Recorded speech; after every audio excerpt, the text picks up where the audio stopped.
Hello friends, कल दिवाली है। अरे एक इम्पॉर्टेंट स्वीट तो रह ही गया, बेसन के लड्डू। जो है तो थोड़ा टाइम कंज्यूमिंग पर बहुत ही कम इंग्रेडिएंट्स में और इजीली बन जाते हैं ये बेसन के लड्डू। आई नो आज सब लोग बहुत ही बिजी होंगे। चलो तो देखते हैं फटाफट इसकी रेसिपी।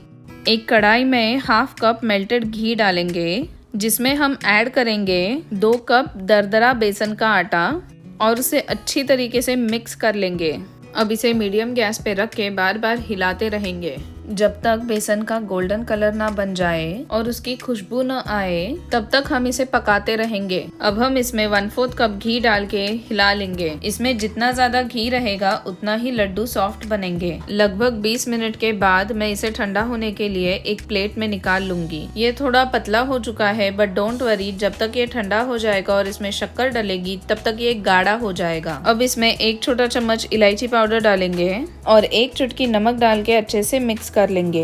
नमक से स्वीटनेस कंट्रोल में रहती है, इसीलिए सिर्फ 1 चुटकी। अब आप देख सकते हैं ये पहले से काफी थिक हो चुका है। अब हम इसमें 1 और 3/4 कप पाउडर शुगर ऐड करेंगे। अच्छे से मिक्स करके हम इसके छोटे छोटे लड्डू बना लेंगे। इस तरीके से हिलाते हुए अगर उनको शेप देंगे तो लड्डू अच्छे से राउंड होते हैं। अब इसको गार्निश करेंगे चारोली और काजू से।